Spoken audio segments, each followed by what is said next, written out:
मुझे अपनी पत्नी से बहुत नफरत थी। एक रात मुझे इतना गुस्सा आ गया कि मैंने अपनी पत्नी को पीटना शुरू कर दिया। इतना पीटा कि उसकी मौत हो गई। मैं बहुत ज़्यादा डर गया और मैंने डर के मारे उसे नीचे तहखाने में फेंक दिया और सभी को बताया कि मेरी पत्नी घर से भाग गई है। अगले दिन फ़ोन आया कि आपकी पत्नी के नाम 5 करोड़ की लॉटरी निकली है, पिन कोड डालकर पैसे ले जाएं। मैंने अपनी पत्नी को तो मार दिया था, अब वो कोड शायद उसको ही पता होगा। मैंने अपनी ससुराल पता किया तो उन्होंने भी कहा कि हाँ, लॉटरी का कोड तो अदिति को ही पता होगा। फिर सास कुछ याद करती हुई बोली, हाँ मुझे याद आया, लॉटरी का कोड तो अदिति ने अपने गले में एक लॉकेट के अंदर डालकर पहन रखा है। जैसे ही रात हुई और मैंने तहखाना खोला तो मेरे रोंगटे खड़े हो गए। मेरी आंखें फटी की फटी रह गईं, क्योंकि सामने तो मेरा नाम भावेश है। मेरी शादी मेरी माँ ने अपनी मर्जी से की थी। मुझे शादी बिल्कुल नहीं करनी थी। मेरी माँ ने ज़बरदस्ती मेरी शादी कर दी। मेरी माँ का कहना था कि मैं उस लड़की के साथ बहुत खुश रहूँगा। दरअसल मेरे बचपन से ही बहुत गरीबी के दिन काटे थे। मेरा बाप बेचारा सुबह से लेकर शाम तक मजूरी करता और उस पर जो उन्हें रोजाना की कमाई होती, उसे से हम 5 भाइयों को मिलकर रूखी सूखी रोटी मिल जाती थी। मेरी माँ भी अपनी पूरी कोशिश करती थी कि कोई हुनर आजमा कर थोड़ा बहुत मुश्किल वक्त के लिए जोड़ कर रखें। हमने तरस तरस कर रूखा सूखा खाकर अपना बचपन गुजारा था और बड़े हुए थे। मुझे ये गरीबी की ज़िंदगी बहुत ही बुरी लगती थी, जिसमें तरस तरस कर जीना होता था। किसी को अच्छा पहने और खाते देखता तो मेरा दिल तरस जाता। मैंने सोच लिया था कि मैं किसी अमीर लड़की से शादी करूँगा। मेरी शक्ल सूरत तो बहुत अच्छी थी, बस जेब खाली थी और कोई काम भी नहीं था। मैंने अपनी माँ से कहना शुरू किया कि माँ, मेरी शादी किसी अमीर लड़की से करवाएं। भले ही वो लड़की काली हो, गूंगी हो या लंगड़ी हो, मुझे इससे कोई फ़र्क नहीं पड़ता। मुझे बस पैसा चाहिए। मेरी बात सुनकर मेरी माँ बहुत हैरान हुई थीं और मुझे डांटते हुए कहने लगीं, भावेश, इतना लालची मत हो। लालच का अंजाम बुरा होता है। किसी अच्छी सीधी सादी गरीब लड़की से शादी करेगा तो ज़िंदगी चैन से कटेगी, नहीं तो पूरी ज़िंदगी अपनी अमीर ससुराल के तलवे चाटता रहेगा। गरीब की औलाद होकर गरीब बनकर रहो। पैसे कमाने का इतना ही शौक है तो अपने बल पर कमाओ, खुद कुछ काम करो, पढ़ो लिखो, आगे बढ़ो, किसी काबिल बनो। ऐसे निकम्मे रहोगे तो कोई पागल ही होगा जो तुमसे अपनी बेटी की शादी करेगा। माँ की बात तो बिल्कुल ठीक थी, लेकिन मैं भी पीछे हटने वाला नहीं था। मैंने भी सोच लिया था कि शादी करूँगा तो ऐसी लड़की से करूँगा जो मेरे दिन बदल दे, खूब पैसे वाली हो। अपने सपने को पूरा करने के लिए मैंने दिन रात एक कर दिए, अपने ऊपर मेहनत करना शुरू कर दी। जाहिर है आजकल की लड़कियां किसी की जेब देखकर नहीं बल्कि खूबसूरत शक्ल सूरत पर ज़्यादा मरती हैं। मेरी शक्ल तो अच्छी थी, बस थोड़ा सा खुद को तराशने की ज़रूरत थी। फिर 2-4 दिन किराए के कपड़े और सूट बूट पहनकर तो कुछ और ही ज़्यादा अच्छा लगने लगा था, कि जैसे किसी अमीर बाप की इकलौती औलाद हूँ। रोज़ तैयार होकर और हीरो बनकर कॉलेज के गेट के बाहर खड़ा हो जाता। ये सब करते हुए मुझे काफ़ी समय हो गया था, लेकिन मेरा काम नहीं बन रहा था। काम तो नहीं बना, बल्कि किराए वाले आदमी का कर्जा बढ़ गया। जब माँ से पैसे मांगे तो माँ ने साफ साफ मना कर दिया। पापा से तो उम्मीद ही नहीं थी। आखिरकार खुद ही कोई छोटा मोटा काम करना शुरू कर दिया, क्योंकि लड़की मिलना न मिलना तो बाद की बात थी। लेकिन अगर कपड़े के किराए के पैसे न देता तो वो आदमी मेरा बुरा हश्र कर देता। इसीलिए कर्ज उतारने के लिए छोटा मोटा ही सही, लेकिन मैं काम करने लगा। रोज़ की कुछ ना कुछ कमाई हो जाती और वो कमाई मैं खुद पर भी खर्च करता। मैं खुद को ज़्यादा से ज़्यादा अमीर दिखाने की कोशिश करता। मैं सोचता कभी ना कभी तो कोई अमीर लड़की मेरे जाल में फंसी जाएगी। ये मेरी ज़िंदगी का सबसे बड़ा सपना तो था ही, अब ये मेरा लक्ष्य भी बन चुका था। दूसरी तरफ मेरी माँ ने देखा कि मैं किसी काम से लग गया हूँ, कुछ ना कुछ कमाने लगा हूँ। ठीक है, घर में नहीं देता, लेकिन कम से कम अपने चौंचले तो अपनी कमाई से पूरे करता हूँ। तो मेरी माँ ने यही समझा कि शायद मुझ पर मेरी माँ की नसीहत का असर हो गया है और मैं हकीकत को समझ गया हूँ। इसलिए मेरे लिए अपने बराबर के घर में रिश्ता देखने शुरू कर दिए। मुझे इसकी बिल्कुल भी जानकारी नहीं थी कि मेरी माँ मेरी शादी के लिए लड़की ढूंढ रही हैं। मुझे पता तो उस दिन चला जब काम करने पर जाने से पहले माँ ने कहा, आज काम पर मत जाओ, लड़की वाले तुम्हें देखने आज आ रहे हैं। माँ की बात सुनकर मुझे बहुत ज़्यादा हैरत हुई। यानी अगर लड़की वाले हमारे घर आ रहे हैं तो इसका साफ मतलब है कि मेरी माँ लड़की देख चुकी हैं। आपने रिश्ता कब देखा माँ, मैंने सवाल किया। तो मेरी माँ हंसकर बोली, 1 महीने से रिश्ते देख रही हूँ, कोई 10-5 घर देख चुकी हूँ, लेकिन मुझे उन सब में ये लड़की और इसके घर वाले बहुत अच्छे लगे, इसलिए अपने घर पर बुलाया है। मैंने जल्दी से पूछा, माँ, ये लोग पैसे वाले हैं? मेरी बात सुनकर मेरी माँ ने मुझे घूरना शुरू कर दिया। खूब बातें सुनाई। इससे पहले कि मैं अपनी माँ को कुछ जवाब देता या मैं उन्हें कुछ समझाता, उसी वक्त दरवाजे पर दस्तक हुई। यकीनन रिश्ते वाले पहुंच चुके थे। मैं बुरा सा मुंह बनाकर खामोश हो गया। वो लोग वापस गए तो रिश्ते के लिए हाँ कर गए। उन्हें मैं और हमारा घर पसंद आया था।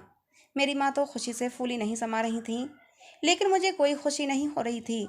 मुझे तो रिश्ता होने की खुशी तब होती जब लड़की किसी अमीर घराने से होती और उससे शादी करने के बाद मेरी ऐश हो जाती।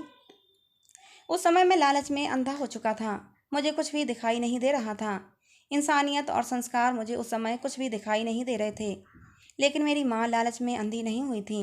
वो संस्कार को और इंसानियत को पैसे से ज़्यादा अहमियत देती थी।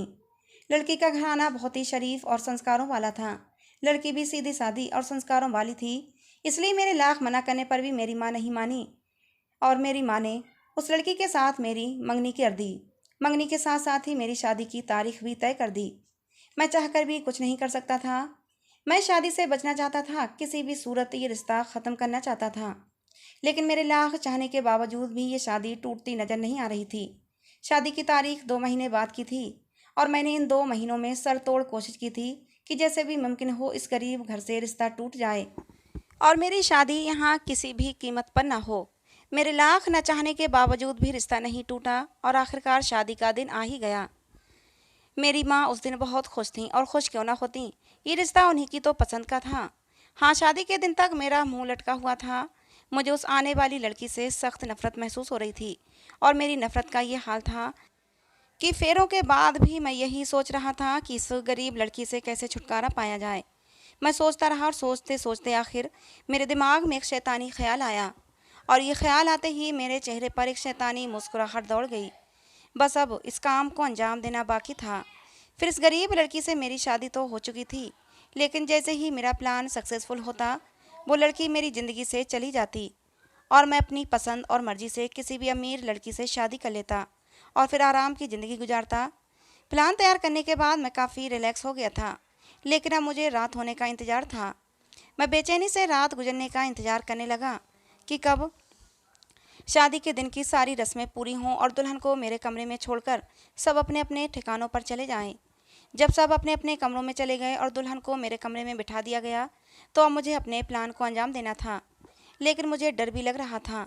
जाहिर है जो प्लान मैंने सोचा था वो बहुत ख़तरनाक था। अगर कोई सुनता तो कांप जाता।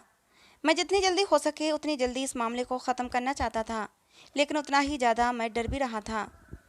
मैंने अपने डर पर काबू पाया और कमरे में चला आया। अपनी नई नवेली दुल्हन को बेड पर बैठा अपना इंतजार करते पाया, लेकिन दुल्हन को देखते ही मेरे दिल की धड़कनें तेज होने लगीं। ना चाहते हुए भी मैंने दुल्हन का घूंघट हटाकर दुल्हन का चेहरा देखा। इसमें कोई शक नहीं था कि दुल्हन बहुत खूबसूरत थी। दुल्हन की खूबसूरती से मैं कुछ समय के लिए मदहोश हो गया।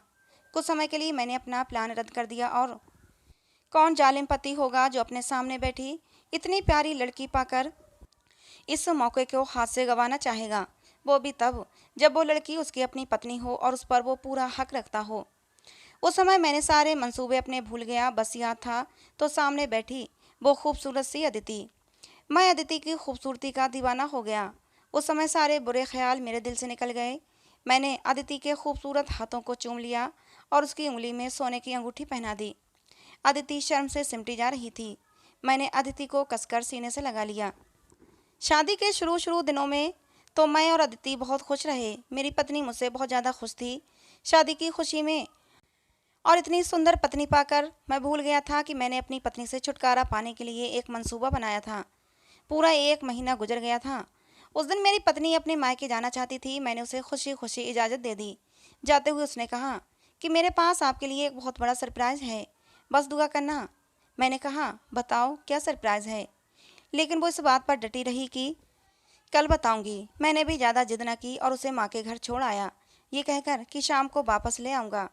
वापस आया तो आज मुझे फिर से अपना प्लान याद आया कि मुझे तो अपनी पत्नी से छुटकारा पाना था और किसी अमीर लड़की से शादी करनी थी।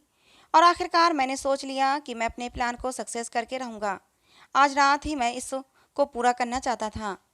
मैं उस वक्त तो भूल गया था कि मेरी पत्नी अदिति मुझसे कितनी मोहब्बत करती है, बल्कि वो तो मेरे लिए लकी साबित हुई थी। जब से वो मेरी ज़िंदगी में आई थी मेरी ज़िंदगी में खुशियाँ ही खुशियाँ थीं। काम करने में भी मेरा मन लगता था, लेकिन उस समय मेरे सिर पर एक ही भूत सवार था और वो था अमीर बनने का। शाम को अदिति अपने भाई के साथ ही वापस आ गई। वो बहुत ज़्यादा खुश लग रही थी। मुझे उसकी खुशी बड़ी अजीब लगी, क्योंकि आज से पहले वो कभी इतनी खुश दिखाई नहीं दी थी। लेकिन मुझे इस वक्त इन बातों से कोई मतलब नहीं था। मुझे तो बस अपने प्लान को कामयाबी देनी थी। आखिर वो पल आ ही गया। कोई रात के 2-3 बजे मैं छत पर गया और आवाज़ बदलकर चिल्लाकर अपनी पत्नी को पुकारा। अदिति उस वक्त तो नींद में थी। वो चौंक कर उठ बैठी। जब उसे किसी ने ऊपर छत पर से पुकारा तो एकदम से उठ बैठी और कमरे में इधर उधर देखा। मुझे नहीं पाया। मैंने दोबारा आवाज़ लगाई तो वो ऊपर छत पर चली आई। मैं गेट के पीछे छुपकर खड़ा हो गया। जैसे ही अदिति ऊपर आई, मैंने एक मोटा डंडा उसके सर पर दे मारा। चोट गहरी थी। वो नीचे गिर गई और शायद बेहोश हुई थी। मैंने चेक किया तो मेरी खुशी का ठिकाना नहीं रहा, क्योंकि एक ही डंडे में उसका काम तमाम कर दिया था। कुछ ही देर में अदिति का पूरा शरीर ठंडा पड़ गया। हमारी छत पर एक पुराना कमरा बना हुआ था, जिसमें कबाड़ खाना भरा हुआ था। उस कमरे में कोई आता जाता नहीं था। फिलहाल मैंने अदिति को उस कमरे में रखे एक बड़े से ट्रंक में डाल दिया और अपना काम ख़त्म किया। काम ख़त्म करके मैं जल्दी से नीचे आकर अपने कमरे में सो गया। मैं बहुत खुश था कि मैंने अपनी गरीब पत्नी से छुटकारा पा लिया है। अब मैं किसी अमीर लड़की से शादी कर सकता था। सुबह हुई तो मैंने घर में शोर मचा दिया कि अदिति घर से भाग गई। पहले ये बात घर में फैली, उसके बाद मोहल्ले में, उसके बाद रिश्तेदारों में, और फिर अदिति के घर वालों को भी ये बात पता चल गई कि अदिति घर छोड़कर भाग गई है। मैं नकली मगरमच्छ के आंसू बहाने लगा। सब अदिति को भला बुरा कह रहे थे। यहाँ तक कि मेरे ससुराल वाले भी अपनी बेटी अदिति को ही बुरा कह रहे थे कि उसने उनकी नाक कटा दी। और मैं अंदर ही अंदर खुश हो रहा था। सोच रहा था कि चलो अच्छा हुआ, जैसा सोचा था वैसा ही हुआ। शाम तक कोई ना कोई हमारे घर आता ही रहा, और जो भी हमारे घर आता अदिति को ही भला बुरा कहकर चला जाता। शाम को जब मैं अपने कमरे में आया तो मेरा मोबाइल बज उठा। मैंने फ़ोन नहीं उठाया। उस समय पता नहीं क्यों मेरा फ़ोन उठाने का दिल नहीं कर रहा था। कमरे का खालीपन मुझे काटने को दौड़ रहा था। अदिति की कमी महसूस हो रही थी। पता नहीं क्यों दिल के अंदर एक दर्द की लहर उठी कि शायद मैंने अदिति को मारकर अच्छा नहीं किया। मेरी आंखों से आंसू की 2 बूंदें टपक पड़ीं, जिन्हें मैंने जल्दी से साफ कर लिया। फ़ोन दोबारा बजा तो दोबारा मैंने फ़ोन काट दिया। मेरा बिल्कुल भी मन नहीं कर रहा था किसी से बात करने का। इतने दिनों तक अदिति की बाहों में सोने की आदत पड़ चुकी थी। अदिति के बिना बेड पर नींद नहीं आ रही थी। फ़ोन एक बार फिर से बजा तो इस बार मैंने फ़ोन उठा लिया, लेकिन दूसरी तरफ से जो कहा गया उसने मेरे होश उड़ा दिए। दूसरी तरफ एक आदमी बोल रहा था, जो अदिति का नाम लेकर कह रहा था कि आपकी पत्नी अदिति के नाम 5 करोड़ की लॉटरी लगी है। कूपन कोड डालकर लॉटरी के पैसे ले जाएं। ये सुनकर तो मेरे होश ही उड़ गए थे। मैंने जल्दी से अपनी पत्नी के मायके फ़ोन करके कूपन का कोड पता करना चाहा। उन्होंने कहा कि हाँ, उसने कुछ समय पहले एक लॉटरी में हिस्सा लिया था और उसका कोड उसने अपने लॉकेट में डालकर उसे अपने गले में पहन लिया है। ये सुनते ही मैं जल्दी से छत पर गया। मैंने जल्दी से कमरे का दरवाज़ा खोला और फिर उस संदूक को खोला जिसमें मैंने अदिति को डाला था। लेकिन मेरे रोंगटे खड़े हो गए, पैरों तले से ज़मीन निकल गई। मैंने डर के मारे ढक्कन वहीं छोड़ दिया और जल्दी से आकर अपने कमरे में बेड पर बैठ गया। लंबी लंबी सांसें लेने लगा। मैंने इधर उधर देखा कि कहीं कोई मुझे देख तो नहीं रहा। मेरा पूरा शरीर पसीने में भीग चुका था। मैं ट्रंक वाला दृश्य आंखों से हटा नहीं पा रहा था। मेरे दिमाग ने काम करना बंद कर दिया था। उस वक्त मैं लॉटरी के बारे में भी भूल गया था। एक और नई मुसीबत मुझे अपने ऊपर मंडराती हुई नजर आ रही थी। मैंने सोचा कि यहाँ से भाग जाता हूँ। ये सोचकर मैंने अपना बैग तैयार किया, उसमें कपड़े डालने शुरू कर दिए। लेकिन तभी ख्याल आया, कोई पूछेगा कि मैं कहाँ जा रहा हूँ तो क्या जवाब दूंगा। सुबह तो मैंने अपनी पत्नी के भागने का ड्रामा रचा था। अब मैं भी घर से गायब हो जाऊंगा तो सब लोगों का शक मुझ पर ही जाएगा। ये सोचकर मैं सर पकड़कर बैठ गया। मुझे कुछ भी समझ नहीं आ रहा था। पूरी रात डर की वजह से मुझे नींद नहीं आई। सुबह 4-5 बजे जाकर कहीं मेरी आंख लगी थी और 10 बजे जाकर कहीं आंख खुली। रात वाली बात याद करते ही मैं फिर से डर से कांपने लगा। पहली बार मुझे अपने लालच पर अफसोस हुआ था। अपने लालच के चलते मैंने अपनी इतनी खूबसूरत और प्यार करने वाली पत्नी के साथ इतना गलत किया। अब मैंने यहाँ से भागने में ही भलाई समझी, लेकिन सोचा कि दिन के उजाले में नहीं, रात के अंधेरे में भागूंगा। इसलिए रात होने का इंतजार करने लगा। पूरा दिन चुपचाप उदास घूमता रहा। ऐसा लग रहा था जैसे हर कोई मुझे ही घूर रहा है। मुझसे खाना भी नहीं खाया गया। रात हुई तो मैं कमरे में गया और सबके सोने का इंतजार करने लगा। तभी मेरी माँ मेरे कमरे में आई। अपनी माँ को अपने कमरे में देखकर अचानक से मैं चौंक गया, मेरी माँ मुझे गहरी तेज नज़रों से घूरने लगीं। मेरी माँ मेरे पास बराबर बेड पर बैठ गईं और मुझसे पूछने लगीं, तुम्हारा चेहरा क्यों उतरा हुआ है? दोपहर से परेशान लग रहे हो। खैर तो है ना सब? क्या हुआ है? माँ की इस बात से मैं एकदम से घबरा गया। मैंने बात बनाते हुए कहा, जिस पति की पत्नी घर से भाग जाए वो परेशान ना हो तो क्या खुशियाँ मनाए। मैंने बहुत ही उदास चेहरा बनाकर कहा था। लेकिन मेरी माँ ने मेरी किसी बात का कोई असर नहीं लिया। मेरी माँ ने फिर पूछा, सच सच बता भावेश, तेरी पत्नी किधर है? क्या किया है तूने उसके साथ? मेरी माँ के सवाल ने मेरी बोलती बंद कर दी। मेरी माँ को मुझ पर शक हो गया था। अब सच बताए बिना मैं कहीं नहीं जा सकता था। मेरी माँ अब सब कुछ जानकर ही रहेंगी। और फिर मैंने अपनी माँ को सारी सच्चाई बता दी। सच जानकर तो मेरी माँ सदमे में चली गई थी। वो अपना सर पकड़कर वहीं बैठ गईं। बहुत देर तक तो उनसे कुछ बोला ही नहीं गया। और जब बोली तो एक ही बात बोली, भावेश, ये तूने क्या कर डाला? बता, ये तूने क्या मुसीबत गले में डाल ली? अरे अदिति तो इतनी अच्छी थी, मेरी कितनी सेवा करती थी। इस घर को अपना मानकर और हम लोगों को अपना मानकर उसने हम पर कितना भरोसा किया था। और तूने उसी के साथ इतना बड़ा विश्वासघात किया। भगवान तुझे कभी माफ़ नहीं करेगा और ना ही मैं तुझे कभी माफ़ करूँगी। मेरी माँ जोर जोर से रो जा रही थीं और साथ ही साथ मुझे कोस रही थीं कि कैसी कलमुही औलाद पैदा की है। मैंने जैसे तैसे करके माँ को शांत किया। जब माँ थोड़ी शांत हुई तो कहने लगीं, मुझे तो लगता है तेरी पत्नी पर किसी भूत या जिन्न का साया था। माँ की बात सुनकर मैं और ज़्यादा डर गया था। मैंने माँ से कहा, माँ, मैं ये शहर छोड़कर जा रहा हूँ। मेरी माँ ने मुझे रोका कि मत जाओ, उल्टा मुसीबत में पड़ जाओगे। लेकिन मैंने अपनी माँ की एक ना सुनी और बैग उठाकर घर से निकल पड़ा। अभी मैं घर से निकला भी नहीं था कि मेरे नंबर पर मेरे ससुर का कॉल आने लगा। मेरे ससुर ने जो कहा उसे सुनकर मेरे कदमों तले से ज़मीन निकल गई थी। मैंने फ़ौरन वहाँ से भागना चाहा, लेकिन तभी घर के बाहर कुछ लोगों की आवाज़ें आईं और वो लोग दरवाज़ा बजाने लगे। मैंने अपने घर वालों से कहा कि कोई दरवाज़ा ना खोले, लेकिन आने वाले दरवाज़ा तोड़कर अंदर आ चुके थे और उन लोगों के साथ पुलिस भी थी। मेरे हाथ से बैग छूट गया और मैं वहीं ज़मीन पर बैठता चला गया। आने वालों में मेरे ससुर, मेरी सास मौजूद थीं। मेरी सास ने मुझे एक खामोश निगाहों से देखा और जैसे ही थोड़ा आगे होकर साइड में हुई तो उनके पीछे देखकर मेरी और मेरी माँ की चीख निकल गई। तभी मुझे अपनी माँ की बात याद आई कि शायद तेरी पत्नी पर किसी भूत या जिन्न का साया है, क्योंकि मेरी सास के पीछे जो लड़की खड़ी थी वो अदिति थी। अदिति तो मर चुकी थी, फिर जिंदा कैसे हुई? मेरी माँ ठीक कहती हैं, अदिति कोई आम लड़की नहीं थी। मेरे ससुर ने फ़ोन पर यही तो बात कही थी कि हम तुम्हारी पत्नी को वापस ला रहे हैं। मैं आंखें फाड़ फाड़ कर अदिति की तरफ देख रहा था। एकदम सही सलामत वो मेरे सामने खड़ी थी। मुझे विश्वास नहीं हो रहा था।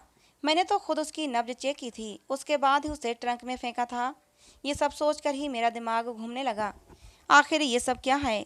तभी मेरे ससुर आगे बढ़कर आए। उन्होंने कहा, बेटा, मैं तुम्हारी भागी हुई पत्नी को वापस करने आया हूँ। ये लो, इसे संभालो और मुझे माफ़ कर देना कि मेरी परवरिश में ही कोई कमी रह गई थी जो अदिति ने मुझे ये दिन दिखाया। लेकिन अब अगर अदिति ने आगे से कुछ ऐसा किया तो मैं इसे जिंदा नहीं छोड़ूंगा। मेरे ससुर ने अदिति का हाथ मेरे हाथ में देते हुए शर्मिंदा होकर कहा। और मैं ये सोच रहा था कि मुझे तो लगा था कि ये लोग कत्ल के केस में मुझे गिरफ्तार करवाने आए हैं, लेकिन ऐसा कुछ भी नहीं था। मेरी पत्नी को छोड़कर वो लोग वापस चले गए, लेकिन मेरे सवालों के जवाब अब भी बाकी हैं। मैंने अदिति की तरफ देखा, लेकिन वो खामोशी से अंदर कमरे में चली गई। मेरी माँ तो खुद डरी हुई थी। मैं और मेरी माँ अदिति के पीछे पीछे कमरे में चले आए। अदिति सपाट चेहरा लिए हुए बेड पर बैठी हुई थी। मैं मुजरिमों की तरह सर झुकाए कमरे में खड़ा हो गया। मैं अदिति से नज़र नहीं मिला पा रहा था। मेरी माँ अदिति के पास बैठ गई। कुछ पूछने के लिए मेरी माँ ने मुंह खोला ही था कि अदिति बोली, मम्मी जी, मैं जानती हूँ कि आप लोग मुझे देखकर शॉक्ड हैं। आप सोच रहे हैं कि मैं तो मर गई थी, फिर मैं जिंदा कैसे हो गई? और वाकई आपके बेटे ने तो मुझे मारने में कोई कसर ही नहीं छोड़ी थी। लेकिन भावेश, इससे पहले कि मैं आगे की कहानी तुम्हें बताऊं, मैं जानना चाहती हूँ कि तुमने मुझे जान से मारने की कोशिश क्यों की।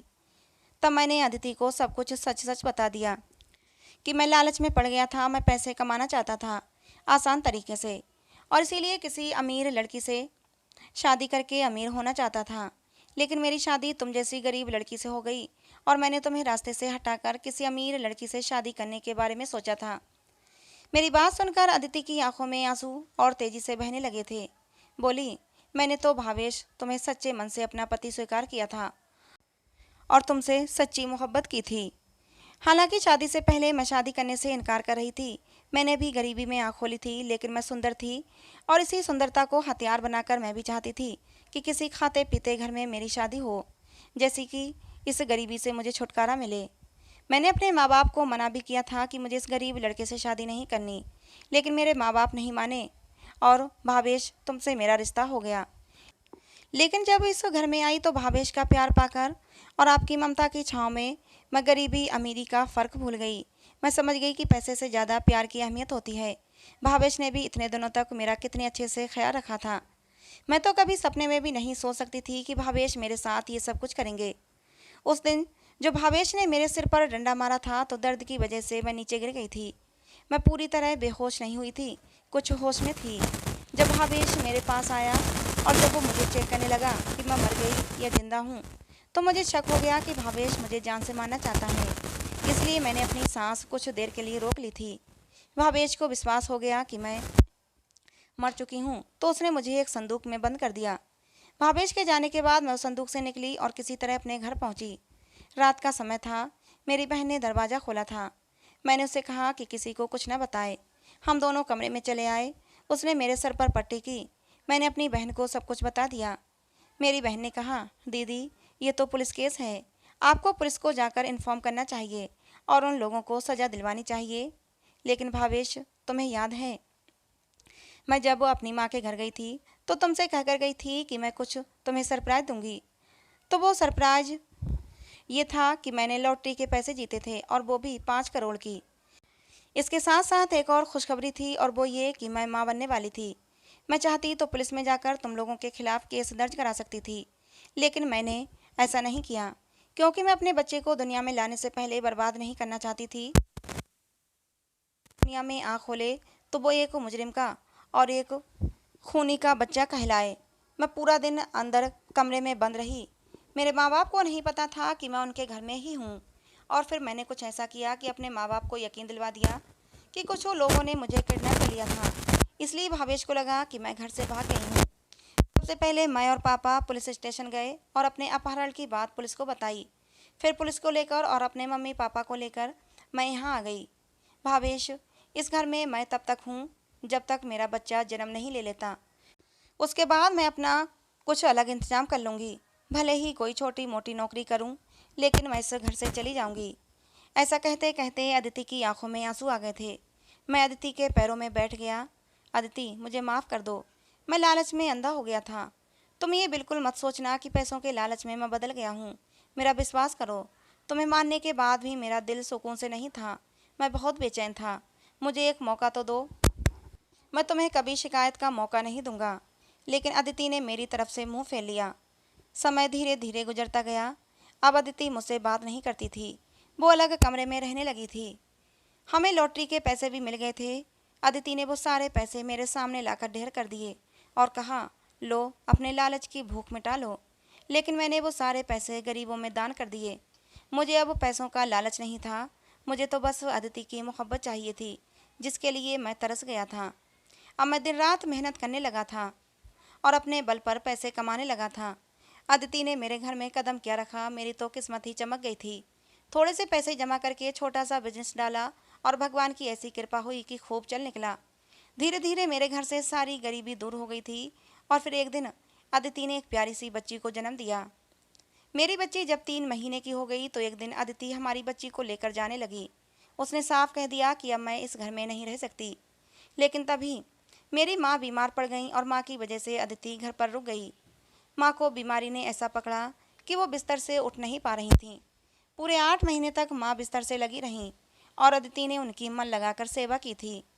मेरी बेटी अब 1 साल की होने वाली थी और जब मेरी बेटी ने पहली बार अपने मुंह से पापा शब्द कहा तो जैसे मुझे दुनिया जहान की नेमतें मिल गई थीं। मैंने खुशी से अपनी बेटी को गोद में उठाकर नाचने लगा था।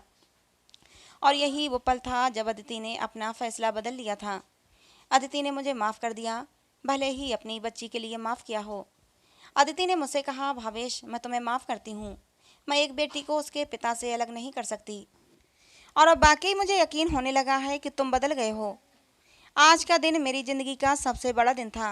मैंने खुशी से अदिति को गले लगा लिया। हमारी फैमिली पूरी थी, किसी बात का कोई दुख नहीं था। अब मेरे मन से लालच हट गया था। मैं समझ गया था कि प्यार ज़्यादा ज़रूरी है, पैसा नहीं। दोस्तों, अदिति ने भावेश को माफ़ करके सही किया या गलत, अपनी राय कमेंट बॉक्स में ज़रूर देना। कहानी पसंद आई हो तो प्लीज़ लाइक करना। ऐसी और कहानियों के लिए हमारे चैनल को सब्सक्राइब करना। कहानी को अंत तक सुनने के लिए आप लोगों का बहुत बहुत धन्यवाद। मिलते हैं दोस्तों अगली किसी नई कहानी में।